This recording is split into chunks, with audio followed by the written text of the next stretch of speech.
예,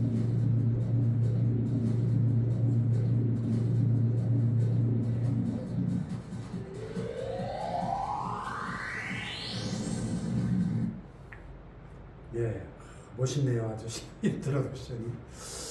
자, 보드로 푸는 성경의 맥과 어려움, 오늘 6과 이삭의 생애를 나누겠습니다. 본문은 창세기 25장부터 27장이고요. 핵심 말씀 같이 읽어볼까요? 시작.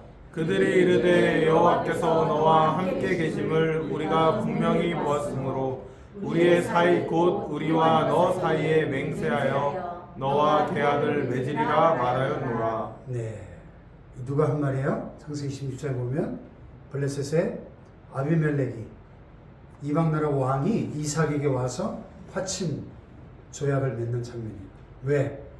여호와께서 너와 함께 계신 우리가 분명히 보았다. 할렐루야. 아멘. 신앙생활 하려면 이 정도 해야죠. 불신자들도 인정하지 않을 수 없는 하나님이 함께 계심을 똑똑히 보여주는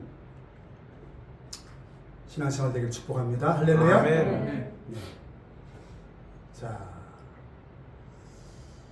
배경을 좀 살펴보면요, 시대적으로는 BC 2000년대, 그러니까 지금으로부터 4000년 전 이야기라고 했어요. 아브라함 시대는. 예. 그래서 아브라함이 가나안으로 이주한 후에 몇 살에 이삭을 낳죠? 100세. 예. 이건 기적이죠. 예. 오늘날 뭐 현대의학이 아무리 발달해도 100살 할아버지가 아기 낳았다는 얘기 들어보셨어요? 네. 100살에 기적같이 이삭을 낳고, 그 이삭이 몇 살에 결혼하죠? 40살에 리브가와 결혼하죠. 그래서 자식이 없다가 20년 만에, 결혼 20년 만에 60세에 야곱, 또 에서 쌍둥이를 낳죠. 그 어간에 아브라함과 이삭이 살던 그 팔레스타인 지경은 이 정치 역학적으로 원래는 팔레스타인이 이 두 거대 문명 사이에 끼어가지고 이집트 문명과 메소포타미아 문명 이 양대 세력 틈에 끼어서 꼭 우리나라처럼 강대국들 틈바구니에서 전쟁이 끊이질 않고 참 이 군대와 휩쓸고 지나간 자국들이 아주 피로 얼룩지는 땅인데, 이 아브라함, 이삭 요때는 그런 큰 변화가 없었어요. 평화로운 그런 시대였다. 대체적으로 그런 얘기고요. 지리적으로 보면 이삭의 중심 무대가 남방의 중심지 브엘세바. 우리가 보통 이스라엘 전역을 표현할 때 뭐라 그랬죠? 단에서 브엘세바까지. 단은 이스라엘 최북단, 브엘세바는 최남단. 우리로 말하면 뭐 할라에서 백두까지 이런 얘기예요. 단에서 브엘세바. 그 최남방 브엘세바가 그의 거주 중심지였고요. 또 아버지 아브라함이 죽고 나서 아버지 장례를 위해서 북쪽으로 35km 떨어진 헤브론, 아브라함 주로 헤브론에 거주했었죠. 헤브론에 장례를 치르고 왔지만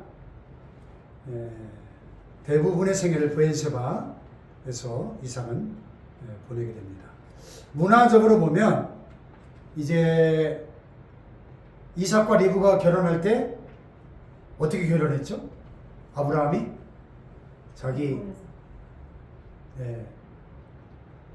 충복 엘리에셀 종을 불러가지고 생식기에 손을 얹고 맹세를 하게 하죠.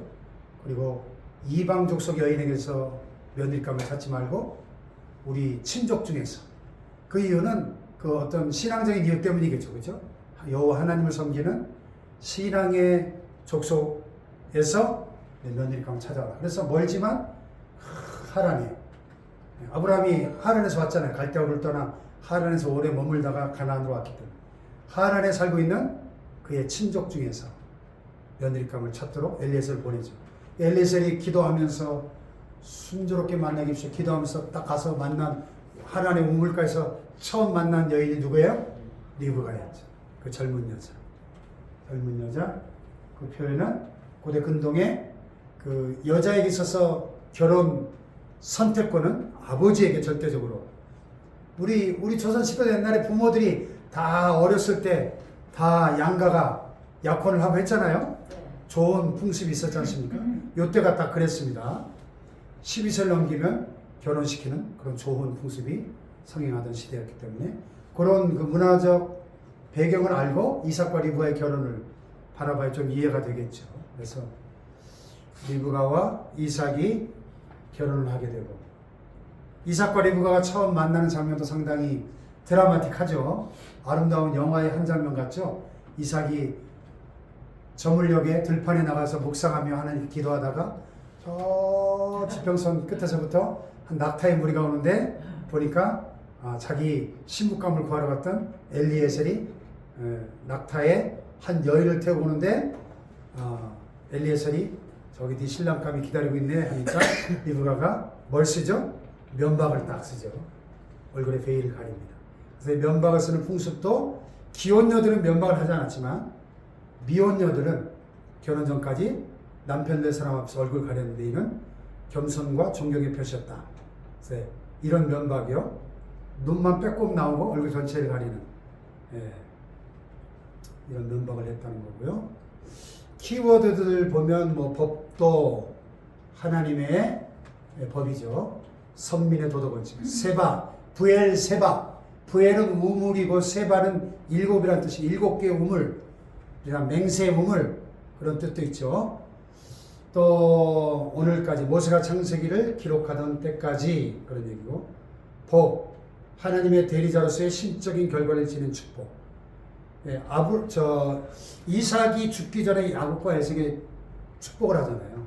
이 히브리인들에게 있어서 부모의 축복 기도는 그 자녀의 미래를 향한 예언. 그래서 자녀들을 향해서 축복 기도한 그대로 자녀들의 미래가 결정됐죠. 그래서 야곱이 그 장자권을 빼앗았기 때문에 그 형이 받아야 될 장자권의 축복을 그 아브라함의 언약의 계승자를 여기 29절에 다 생략했는데 네가 이렇게 되기를 원하노라. 이 말은 에서가 아니라 야곱 네가 아브라함 언약의 계승자다. 이 장자권에는 단순히 유산을 2배로 받는 축복뿐만 아니라 엄청난 영적인 축복의 권리가 감춰져 있었던 거죠. 뒤에 또 나오는데 반면에 장자권을 팔아먹은 경홀히 여겼던 에서는 내 주소는 땡땡땡 멀 것이며 이슬도 내리지 않는 척박한 땅에 살아갈 것이라는 예언인데요. 그대로 이루어졌죠. 그래서 에서의 무덤 에돔 족속은 오늘날 그 요단강 동쪽편에 있는 요르단 순 사막과 광야 산지 지역의 척박한 환경에서 살게 됩니다. 자, 그 본문으로 한번 들어가 볼게요. 글씨가 좀 작지만 한번 읽어볼까요? 시작. 아브라함이 늙고 아내가 죽은 후에 아브라함은 며느리를 구하기 위해 자기의 늙은 종을 하람으로 구했다. 주님의 명을 받고 하란으로 가는 늙은 종은 순조롭게 리브가를 만나고 허락을 받아 주인에게로 돌아온다. 이삭은 리브가를 아내로 받고 어머니 장녀부의 위로를 얻었다. 이와 아브라함은 그들아를 부처로 취해 6명의 아들을 낳았고 죽기 전에 서자들에게도 유산을 주어 동국으로 보내는 후 175세에 죽어 막벨라를 장사했다. 아버지 사울상은 쌍둥이 에서와 야곱을 얻었다. 그 6년 들어 그날의 가을이 될때 아내로 인해 그날 왕의 칙령을 받았고 그것에서 농사로 거부가 되었다. 그러자 블레셋 사람들의 시기로 그곳을 떠나 골짜기에 거하면서 물을 줬으나 슬픈 문제로 그들에게 나눈 후 블레셋에서 살게 된다. 베에서바에서 그랄 왕과 화해의 계약을 맺은 이삭은 늙어 인형종 가운데 에서 대신 야곱에게 장자의 축복을 준다. 이에 에서는 야곱을 죽이려고 하자 리브가는 야곱을 하란으로 피신시키고자 한다. 자, 이게 이제 창세기 25장, 26장, 27장 석장에 걸쳐서 나타난 이삭의 생애를 이렇게 요약한 겁니다. 조금 자세하게 들여다볼게요. 먼저 아버지와 함께한 시절에 이삭의 출생은 정확한 근거는 없지만 대체로 그랄에서 베에서바 이라는 지역에서 아버지 아브라함이 100살에 하나님의 언약이 성취돼서 기적같이 태어났습니다. 그래서 이삭이라는 이름의 뜻이 뭐예요? 그는 웃는다. 오늘 그는 웃을 것이다. 이런 뜻입니다. 이게 상당히 복합적인 이중적 의미가 있어요. 천사들이 나타나서 아브라함에게 이제 이삭을 약속할 때 사라가 장막에서 듣다가 킥킥대고 웃었죠. 야, 내 나이가 내일 모레 90인데 90 할머니가 무슨 애기를 낳아. 이러면서 킥킥대고 웃었어요. 믿지 못하고. 그래서 천사들이 듣고 네가 웃었으니 이 이름을 이삭이라고 할 것이다. 이삭이 그는 웃는다는 뜻이니까요. 근데 100살에 저렇게 아기를 안았을 때 얼마나 기뻤을까요? 아브라함과 사라가 말이죠. 그래서 기쁨이란 뜻도 있고 웃었다는 뜻도 있는 것이죠. 자, 그리고 난 지 8일 만에 할례를 받죠. 할례의 의미는 뭐죠? 하나님의 언약, 백성인의 증표로, 사인으로 삼게 하기 위해서 할례를 받습니다. 그 다음에 우리가 지난번에 살펴봤던 것처럼 모리아산에서 번제물의 희생 제사의 제물이 되기 위해서 아버지와 함께 모리아산으로 가죠. 예수님의 그림자라고 그랬죠. 자, 이삭이 모리아산에 올라갈 때 제 그림에 보시는 것처럼 자기를 이제 불태울 나무를 자기가 직접 쥐고 하잖아요. 십자가를 지고 골고다를 올라가시는 예수님의 그림자예요. 그죠? 자, 불과 나무는 아버지, 불과 나무는 있는데 번제할 어린 양은 어디 있죠? 야, 이건 참 그렇지 않아도 착잡한 아버지의 마음을 막 후벼 파는 질문이에요. 그렇죠? 네가 제물이다 이렇게 말해줄 수도 없고 그냥 번제할 어린 양은 하나님이 자기를 위하여 친히 준비하시리라. 아멘. 그냥 할렐루야. 아멘. 그냥 둘러대기 위해서 한 말이 그냥 실현이 됐죠. 실현이. 하나님 준비하셨죠. 어린 양을 여호와 이레가 됐죠. 하나님 준비한 수량으로 대신 제사를 드리고 여호와 이레, 여호와께서 친히 준비하시리라. 할렐루야. 아멘. 그러니까 이제 우리가 이삭의 생애를 이제 살펴보겠습니다만 참 성경에서 제일 팔자 좁고 팔자가 편한 순탄한 인생이 이삭이에요. 그렇죠? 아브라함, 이삭, 야곱, 요셉 4대에 거쳐서 이삭처럼 그렇게 팔자 편한 생애가 없었어요. 아브라함도 순탄치 않았고 야곱, 요셉 얼마나 파란만장했습니까? 근데 이삭은 그냥 평탄했거든요. 평생이. 그래 보면은 일찌감치 이 10대 때 인생에 이 용광로 같은 불못불의 연단을 겪었잖아요.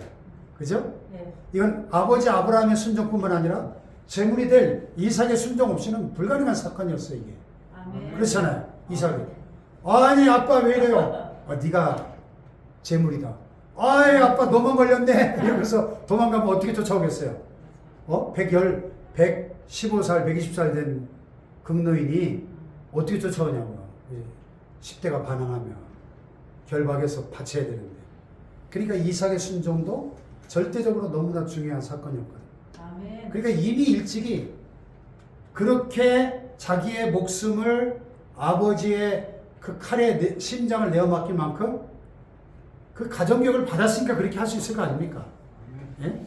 이 젖 먹을 때부터 얼마나 신앙교육을 철저히 시켰으면 이렇게 자기의 생명을 건 절대적 순종을 할 수 있었겠는가? 예? 그래서 우리 통성경 학교 공부하고 있지만은 조병 박사님이 계속 외치는 게 뭐냐면 5살 때부터 맑게 알아듣는 5살 때부터 성경 전체를 통으로 가르쳐야 되는 거예요. 5살 때부터. 그런 거 보면 우리 한국교회 신앙교육이 좀 문제가 있어요. 그죠? 예. 5살 때부터. 근데 뭐 내가 성경을 알아야 성경을 가르치지, 자녀들이. 예. 5살 때. 신앙의 명문가를 보세요. 5살 때부터 적어도 10년 이상 가정교육, 가정 안에서 패밀리 스쿨이 신앙교육이 철저하게 이루어졌으니까 이렇게 모리아산에 이 순종이 가능했던 겁니다. 이게 한순간에 되겠어요? 생명을 건 이 순종이? 할렐루야? 아멘. 자, 그러니까 순종이 제사보다 나. 잡종보다 낫고가 아니고 순종이 제사보다 낫고 듣는 것이 수량이 되는 거다. 네, 순종. 순종의 모델이 된 이삭의 생애. 이삭은 한마디로 순종이 사는 거지. 모리아산에서 번제물로 드려지는 가운데 반항하지 않고 순종했고, 아브라함은 우리가 믿음이 먼저 떠올리지만 이삭 그러면 순종이 먼저 떠올라요. 그죠? 순종의 아이콘. 순종의 아이콘. 순종을 하나님이 가장 기뻐하시는 제사임을 기억하자. 아멘. 할렐루야. 아멘. 하나님 불순종하며 드린 제사 결코 받지 않습니다. 자, 옆 사람 축복하며 순종의 사람이 됩시다. 순종의 사람이 되라. 순종의 사람이 됩시다. 할렐루야. 순종의 사람이 됩시다. 순종. 자, 그래서 이제 그 이후로는 이 모리아산 사건 이후로는 이삭의 생애는 탄탄대로예요. 탄탄대로. 근데 이게 영적으로도 보면 우리 주변에 경험적으로 봐도 이 조상들이 아브라함처럼 이런 믿음의 초석을 확실하게 딱 닦아놓으면 이 자손들이 하나님의 축복 속에 번성하고 하나님 자손 천대까지 복 주시겠다고 약속했잖아요. 분명히. 할렐루야. 아멘. 자손 천대까지 복을 받는 거예요. 아브라함이 일대잖아요. 신앙 일대. 아브라함이 딱 믿음의 초성을 깔아놓으니까 이삭은 그냥 결혼부터 시작해서 하나님이 쫙 그냥 일사천리로 순탄하게 뻗어가는 거예요. 이 목사님들도 보면요, 이렇게 2대, 3대, 뭐 4대째 목회자인 그런 집안도 있어요. 보면 벌써 2대, 3대째 목사가 돼서 목회하는 분들은 달라요. 확실히. 저는 어쨌든 아버님 장로님이었지만 목사로는 제가 1대잖아요. 그러니까 좀 아무래도 목회가 좀 뻑뻑하고 힘든데 우리 주변에 보면 저 목사님 그냥 거저먹네 생각될 정도로 목회가 우리가 볼 때 뭐 그 안에 또 나름대로 어려움이 있겠지만 너무나 순탄하고 그냥 쫙쫙쫙쫙쫙쫙 뻗어가는 거예요. 근데 보면 비하인드 스토리를 보면 그 아버지가 평생을 아주 가난한 개척교에서 고생하다 돌아가셨어. 40일 금식기도 하다 돌아가셨어. 뭐 예를 들면 예? 그런 거예요. 뭐 여기 새로운학교 오정호 목사님 그 아버님이 아주 그 부산인가 어디서 개척교회 고생하다 돌아가셨다고 그러더라고요. 뭐 또 이찬수 목사님 분당우리 교회 그런 분도 뭐 미국에서 아주 고생 많이 하고 아버지가 또 개척교회 하시다 돌아가시고, 그러니까 확실히 그 어떤 조상들의 신앙의 그 기초가 이 절대 무시하지 못하는 거예요. 무시 못해. 우리 이웃의 백운교회 유정호 목사님도 보면 총회장까지 지내셨고 목회가 우리 후배들이 볼 때는 참 부러울 정도로 참 관운도 있으시고 참 탄탄대로다는 생각을 많이 하게 되거든요. 예? 같은 목사로서 볼 때. 근데 그 아버지가 평생 우리 교단 시골교회 목사님이셨어요. 시골교회. 근데 별명이 성자예요. 성자. 얼마나 성품이 좋으면 성자로 불림받던 목사님이에요. 그러니까 그 부모의 그 신앙의 기반이 굉장히 중요한 겁니다. 이게. 할렐루야. 아멘.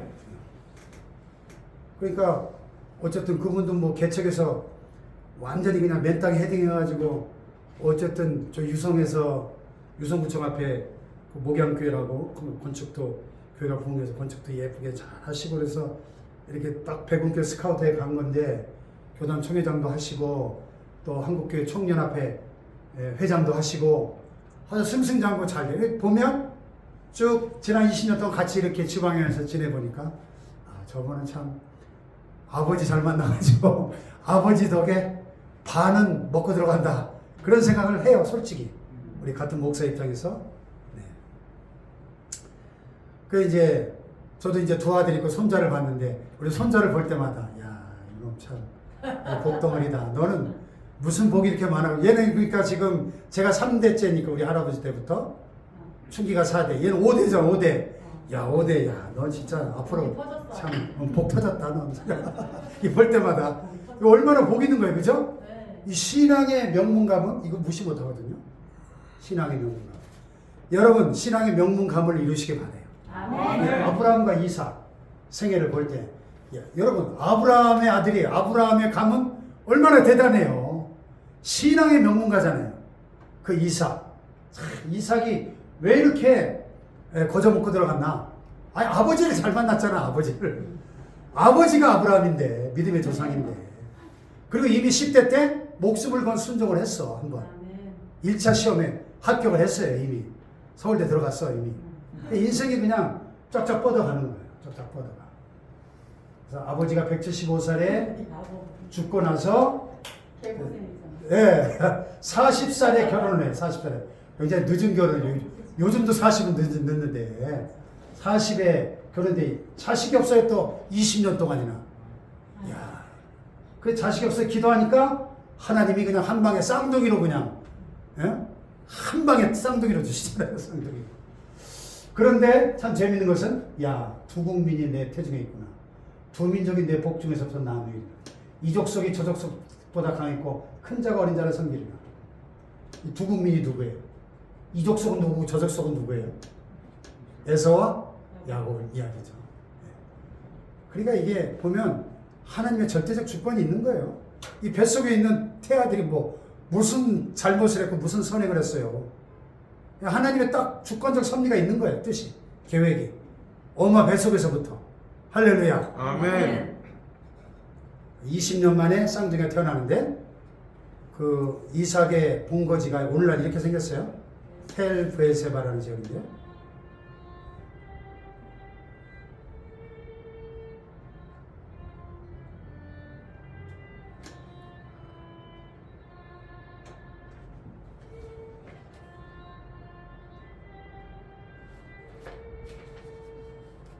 소리가 괜찮지?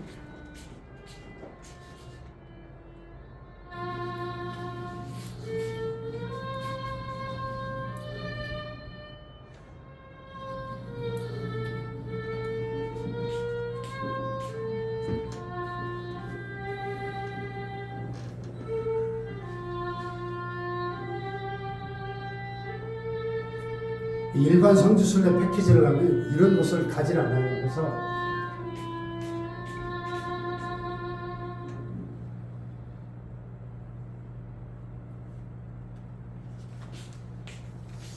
저는 좀 자금을 좀 준비해가지고 좀 집중 코스를 이기원 목사만 한번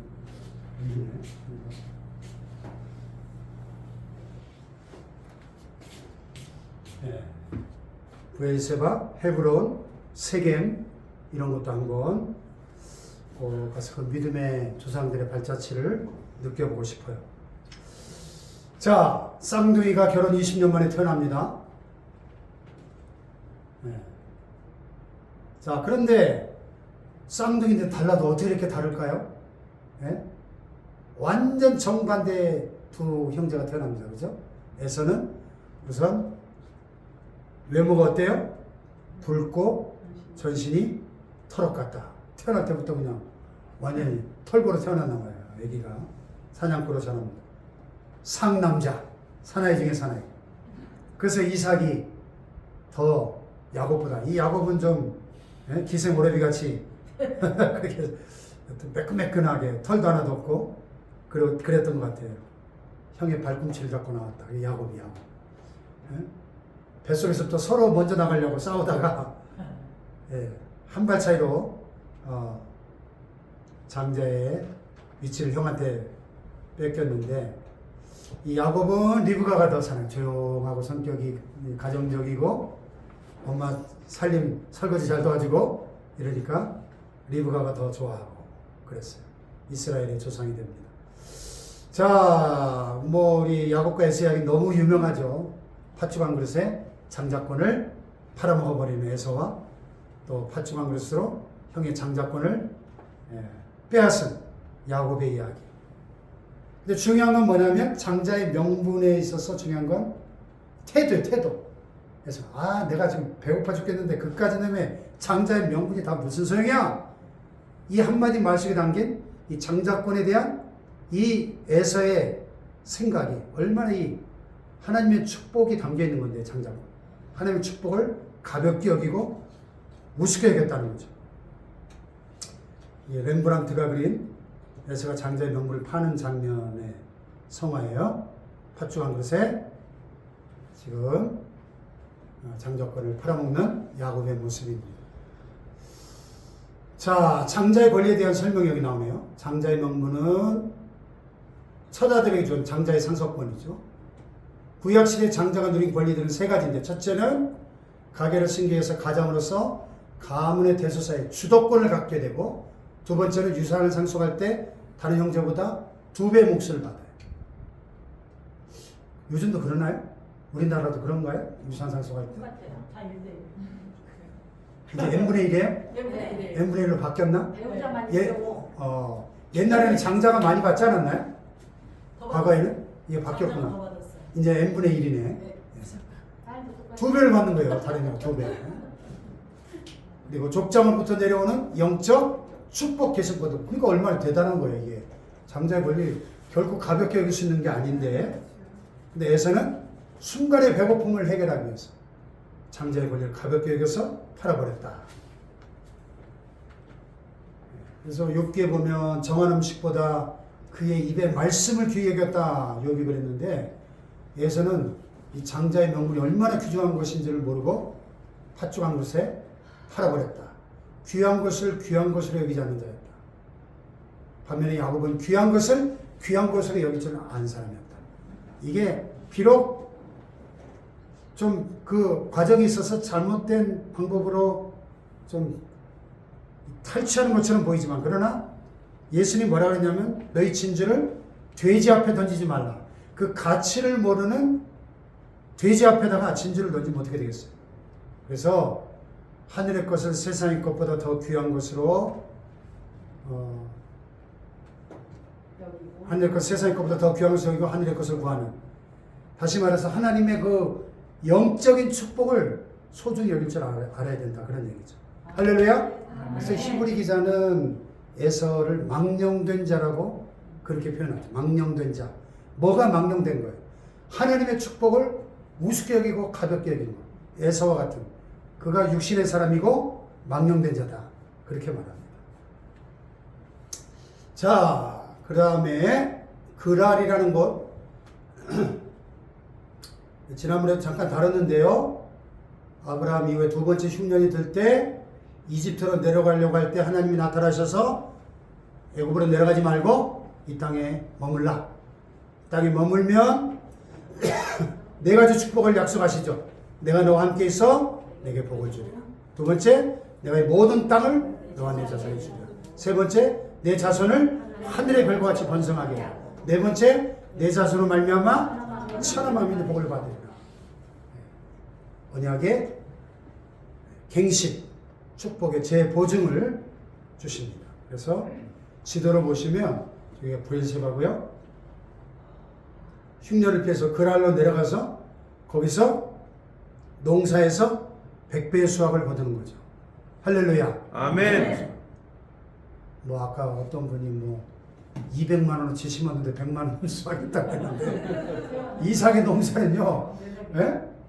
10,000원을 심었는데 이게 100만 원어치를 거두는 거예요.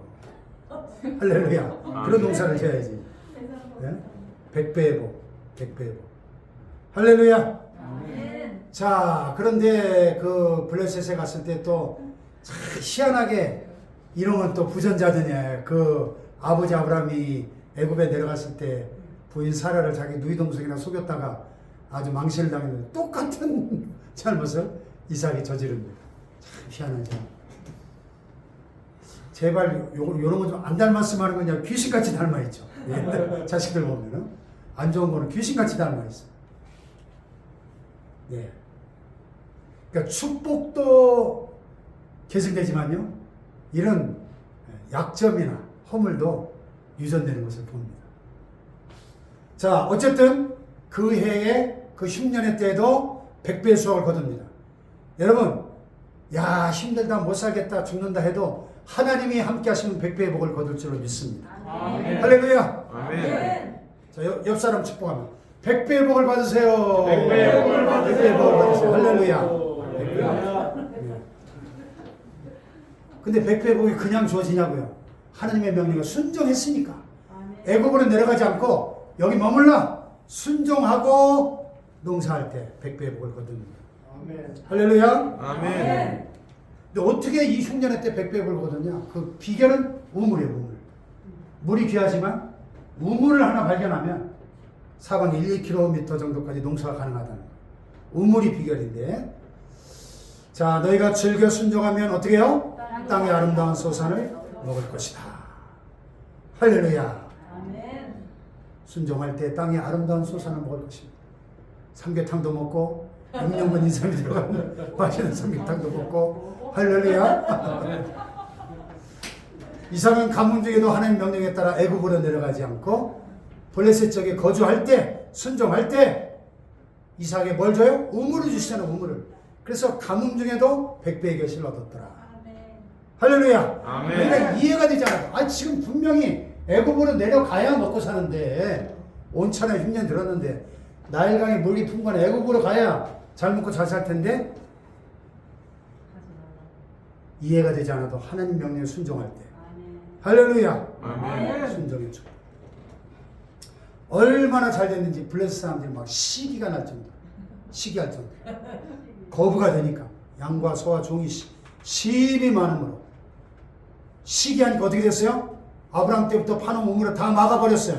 야, 못된 놈들. 우물 하나 파는 게 얼마나 힘든데 그 옛날에 다 꽃갱이 삽으로 손으로 팠을 거니 무슨 기계가 있어요? 4,000년 전에? 그 고생해서 지난번에 동영상 봤죠? 70m까지 파 내려간 그 우물. 얼마나 힘들게 팠겠습니까? 그걸 그 세상에 우물을 메꿔버리고 참 인간들 참 못됐죠. 네. 그래서 우물 때문에 다툼이 일어나서, 그런데 이삭이 싸워요 안 싸워요? 안 싸우고 양보하는 거예요. 양보하고 그 셈이라는 에색 다툼이라고 있고, 또 두 번째 우물을 봤는데 또 다툼이라니까 또 양보하고 신나 대적 그랬고, 세 번째 또 팠더니 다투지 않았으므로 르호봇, 무슨 뜻이에요? 장소가 넓다. 아, 이제는 다퉈도 되지 않을 만큼 하나님이 블루오션으로 인도하셨다. 르호봇. 여러분 르호봇의 축복을 받으시길 바래요.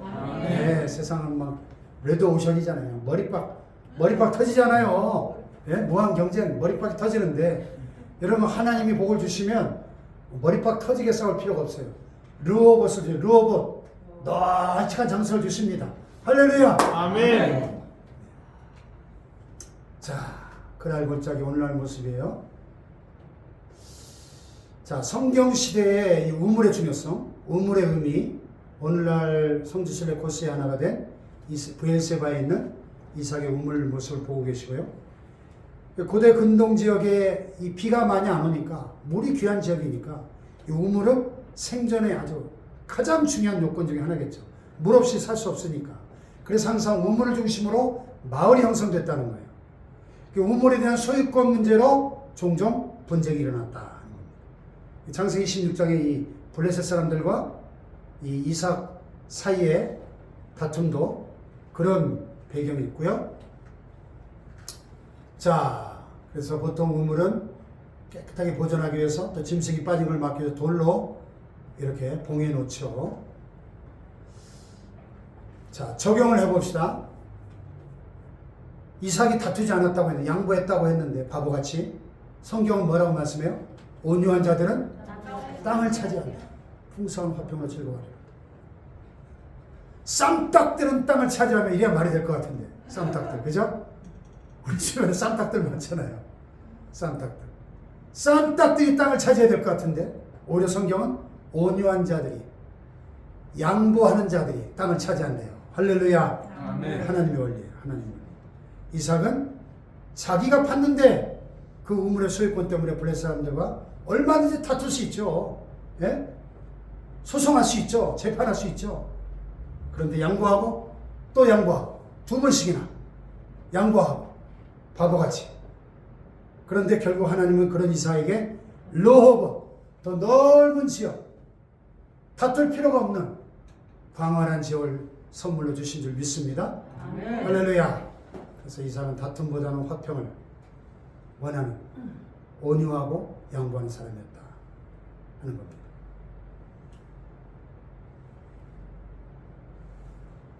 아까 유정호 목사님 얘기 나왔는데 그분을 보면은 그분의 목회 철학이 물의 철학, 물. 왜 물의 철학을 말할까요? 물은 흘러 내려가다가 높은 곳에서 낮은 곳으로 흘러 내려가다가 뭐 돌 같은 장애물 만나면 어떻게 해요? 뚫고 가는 게 돌아가 부딪히지 않고 돌아가. 이게 그분의 목회 철학이라고 하더라고요.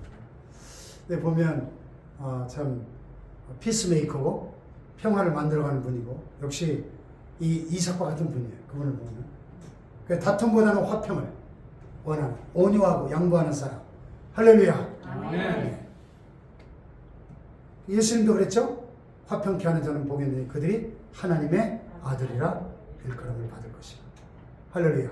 평화를 만들어가는 사람 되시길 축복합니다. 아멘. 이삭이 그런 사람이었어요. 온유하고 양보하는 피스메이커. 양보하면 당장은 손해보는 것 같지만은 결국은 더 많은 것을 얻게 되더라 하는 것입니다. 아멘. 아멘. 이삭의 생애가 주는 교훈이에요. 영적 교훈. 자, 브엘세바의 오늘날의 모습이고요. 하나님이 26장에 믿음이 약해지려고 할 때마다 또 다시 약속을 재보장하시죠. 아브라함에게는 수차례나 자손번성에 대한 약속을 하셨는데 이삭에게도 2번씩 약속을 재확인하십니다. 그 하나님의 축복에 대한 응답으로 또 뭘 해요? 단을 쌓고 아버지의 신앙을 본받아 여호와를 위해 단을 쌓고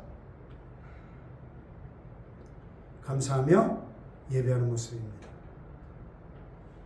브엘세바 들판의 오늘날 모습이에요.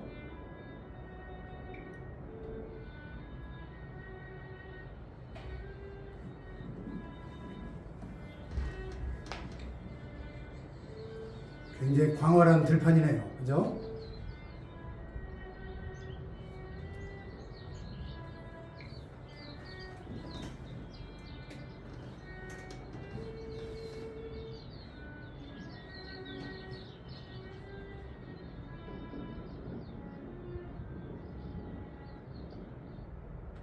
예. 자, 거기서 아비멜렉이 찾아옵니다. 아까 말씀드린 것처럼 아브라함 때와 마찬가지로 하나님이 이삭과 함께하는 것을 보고 야, 우리 서로 해치지 말자. 평화조약을 맺습니다. 자, 우리는 그리스도인은 뭐하는 사람들이에요? 구원 받는 자들에게나 망한 자들에게나 하나님 앞에서 그리스도의 향기, 가시밭에 벽하고 찌를 수 그리스도의 향기를 바라는 그리스도의 향기. 아멘. 아멘. 그래서 아비멜렉의 종들이 이삭이 판 우물을 메꾸는 이런 못된 짓을 하는데도 화평 조약을 제기했던 것은 하나님이 이삭과 함께하는 것을 똑똑히 보았기 때문에 우리 그리스도의 삶이 불신자들의 큰 영향을 끼친다는 사실을 우리는 기억해야 됩니다. 할렐루야.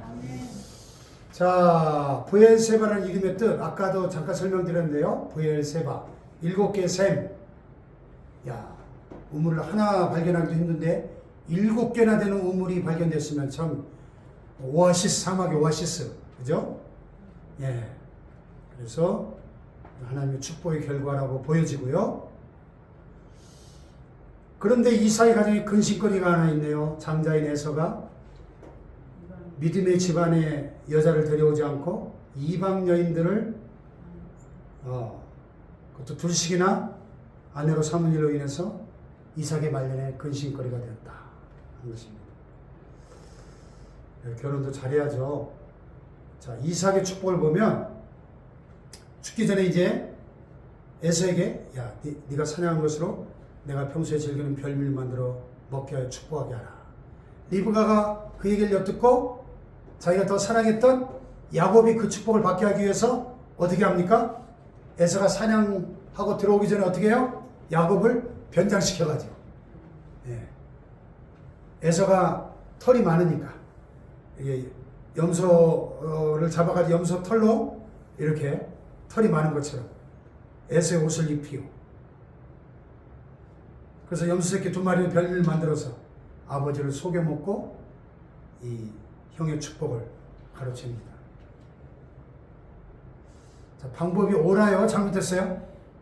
네, 잘못됐죠. 그런데 왜 하나님은 야곱을 선택하시고 축복하셨을까요? 왜 야곱을 이스라엘의 조상으로 삼으셨을까요? 에서가 인간적으로 훨씬 좋은 사람 같은데 왜 그랬어요? 아까 앞에 나왔죠? 귀한 것을 여길 줄 알아요. 이 하나님의 축복을 사모하는 영적인 사람 야곱을 하나님은 더 사랑하신 거예요. 할렐루야. 인간적으로는 에서가 더 사나이다운데 그런데 에서는 하나님 축복에 관심이 없어요. 귀한 것을 여길 줄 몰라요. 돼지 앞에 던지는 진주 같은 거예요. 그래서 하나님이 야곱을 사랑하고 에서를 미워했다. 이런 표현이 있어요. 호세아서에 보면. 그 야곱을 사랑하신 거예요. 아멘. 아멘. 자, 그래서 이삭이 야곱을 에서인 줄 알고 축복하는데 뭐라고 축복했습니까? 내 아들의 향취는 여호와께서 복 주신 밭의 향취로다. 하나님은 하늘의 이슬과 땅의 기름짐이며 풍성한 곡식과 포도주를 내게 주시길 원합니다. 우리가 하늘의 신령한 복으로 땅의 기름진 복으로 이런 기도 많이 하죠. 여기서 나온 거예요. 원래는 하늘의 이슬이죠. 이슬이 뭐예요? 이슬. 하늘의 이슬.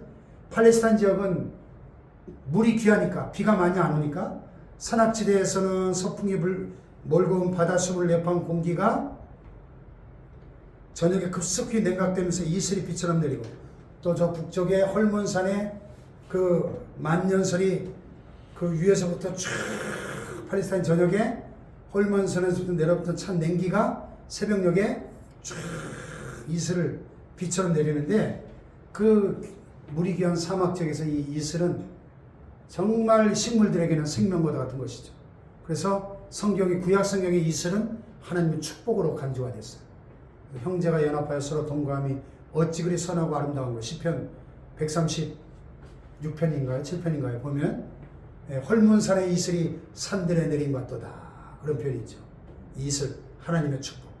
그래서 이 야곱에게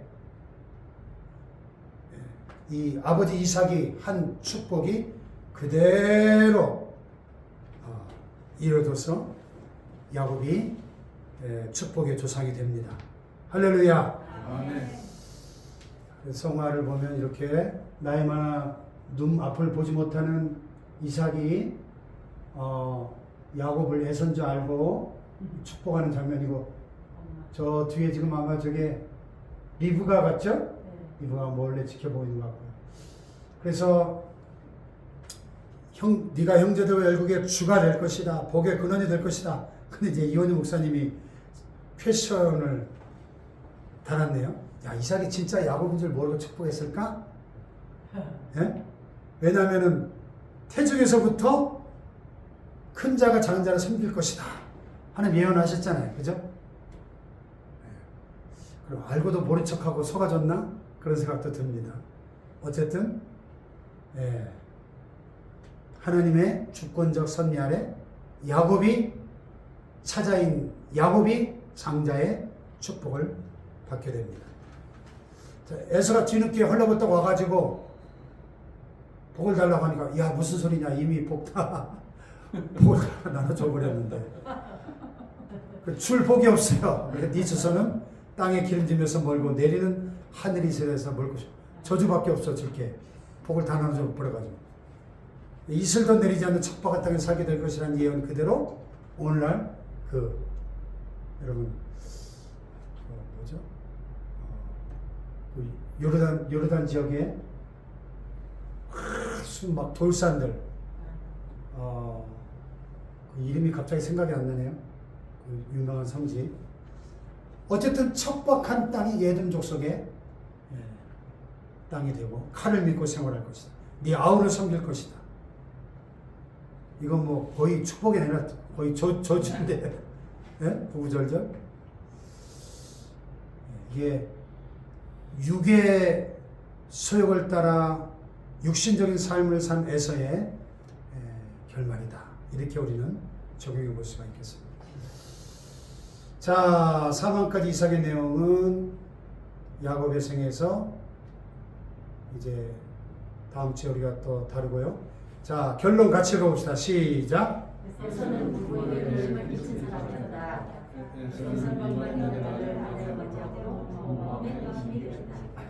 아버지 사람이 인간을 청구하시려도 아버지 뜻에 순종하여 아내를 삼았고 그로 인해 영원히 자기의 위로를 얻었다. 때로 우리는 내 생각과 예편을 하여 주님을 기쁘시게 하려 하지는 않는가. 어떤 것이 하나님의 주님의 마음을 기쁘시게 하느냐. 그래서 저와 여러분의 이 신앙 1세대가 됐든 2세대가 됐든 아브라함과 이삭처럼 신앙의 명문가를 이뤄서 우리의 자녀들이 에서 같은 자식들이 아니라 야곱과 같은 영적인 사람, 하나님의 축복을 귀중히 여길 줄 알고 하나님의 사랑을 받는 그런 자녀들로 우리가 신앙을 잘 계승하고 신앙의 명문가를 이루시길 축복합니다. 아멘. 할렐루야.